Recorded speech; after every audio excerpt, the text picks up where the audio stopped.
As Forças Armadas questionaram o Tribunal Superior Eleitoral 88 vezes sobre as eleições e a suposta vulnerabilidade das urnas eletrônicas. E, recentemente, o TSE rejeitou enviar documentos sobre as sugestões feitas pelo Exército ao deputado federal Felipe Barros, do PL do Paraná, e é o parlamentar que conversa agora aqui conosco no Jornal da Manhã. Tudo bem, deputado? Mais uma vez, bem-vindo. Bom dia. Bom dia aos amigos da Jovem Pan News, Thiago, Adriana. Prazer estar aqui com vocês mais uma vez. Muito obrigado. Bom, deputado, são dois aspectos. Primeiro, a questão por que os militares estariam fazendo esses questionamentos, ou ampliando os questionamentos em relação às urnas. E hoje aqui, o que me chamou a atenção, muitas notas em jornais aqui de São Paulo falando que o Exército não aceitaria o resultado das urnas se houvesse uma comprovação de fraude. O senhor acha que essa discussão pode se ampliar e ampliar a tensão entre os poderes nesse ano eleitoral?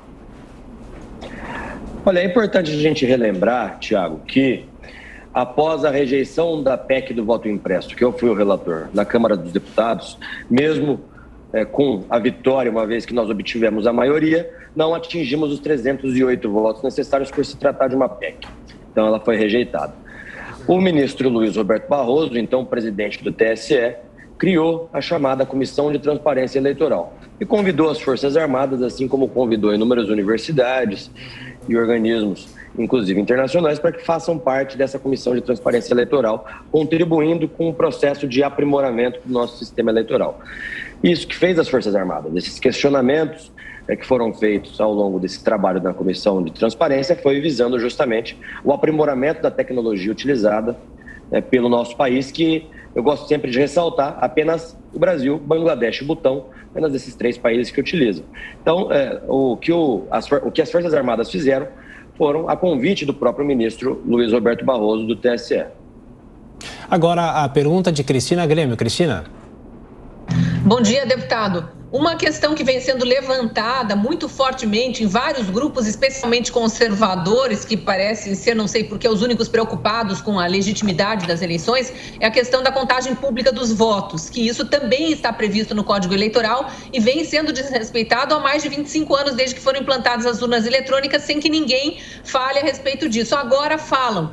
Como fazer a contagem pública dos votos conforme previsto na legislação se não há o voto impresso?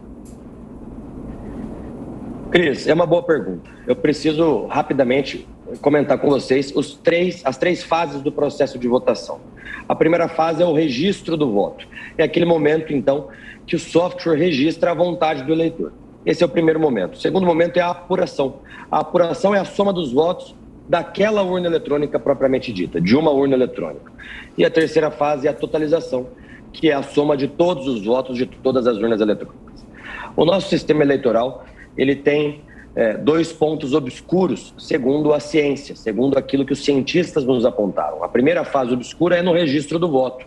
O eleitor não tem a garantia, não tem a certeza de que o seu voto, a sua manifestação de vontade, foi corretamente registrada pelo software. Isso porque não existe, de fato, um comprovante físico ou outra maneira de conferir se o voto foi efetivamente e corretamente registrado. E o segundo ponto obscuro do nosso processo eleitoral se dá justamente na fase da apuração, ou seja, na contagem dos votos. Hoje, com a ausência de um comprovante físico do voto, a contagem se dá também pelo software. Então, as duas soluções para os problemas são necessariamente a impressão do voto e que esse voto impresso seja contado de alguma maneira que seja pública e não feito dentro do TSE ou então dentro da própria urna eletrônica através do software. Você agora, Diogo Schelp. Deputado, as Forças Armadas são instituições de Estado e não instituições de governo, né? A gente sabe que, por exemplo, nos Estados Unidos, quando teve as eleições na qual Donald Trump foi derrotado, houve uma preocupação por parte de generais, inclusive, de que Trump pudesse tentar um golpe. Mark Milley, que era chefe do Estado-Maior americano, depois declarou isso, que tinha essa preocupação e que ficaria do lado da institucionalidade. Qual o senhor acha que deve ser o papel das Forças Armadas se o processo eleitoral, se o resultado das urnas for contestado no Brasil? O papel das Forças Armadas está muito bem delineado na Constituição Federal, principalmente no artigo 142, que é a preservação das instituições e bem como do Estado de Direito. Portanto, a democracia brasileira tem como um dos principais processos justamente as eleições. E as Forças Armadas que já participam do processo eleitoral, é importante a gente ressaltar isso, toda eleição, o Tribunal Superior Eleitoral chama o TSE para fazer as chamadas garantias da lei e da ordem em determinados pontos específicos, portanto, as Forças Armadas já contribuem para o processo eleitoral, elas também possuem a função de garantir que as eleições transcorram dentro de uma normalidade democrática. Então, esse processo de contribuição que as Forças Armadas têm feito, que não é de hoje, que é de muito tempo, inclusive, vem sempre para aprimorar aquilo que já está explícito na nossa Constituição Federal. As eleições têm que acontecer dentro de uma normalidade. Não se pode, sob qualquer maneira, colocar, como o TSE tem feito, que as nossas urnas eletrônicas se transformaram praticamente numa cláusula pétrea.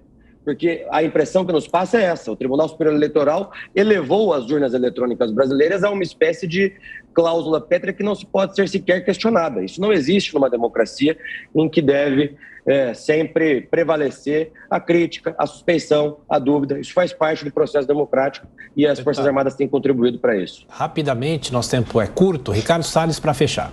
Felipe, você citou duas fragilidades, tanto nas urnas, no momento do registro do voto, quanto na somatória, né? E como consequência, ou como fórmula de solução, seria o voto impresso. Mas não vai ter voto impresso. Portanto, diante do fato que não vai ter voto impresso, qual é a medida mais adequada para garantir, assegurar essa segurança do voto? Salles, existem várias medidas alternativas e paliativas para que se amenize o risco de fraude. Agora, a solução para o problema é a impressão do voto, é fazer como todos os outros países democráticos do mundo fizeram a partir dos anos 2000. Substituíram as urnas de primeira geração para as urnas de segunda e terceira gerações, que são as urnas em que o voto, ele é, além de eletrônico, ele é também impresso.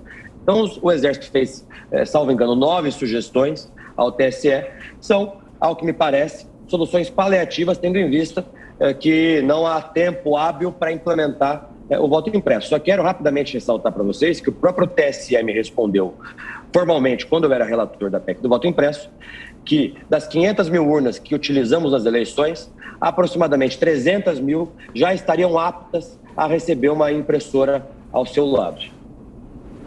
Bom, deputado Felipe Barros, do PL do Paraná, obrigado mais uma vez pela atenção, pela gentileza. Bom trabalho. Obrigado, um bom dia a todos. Bom dia também.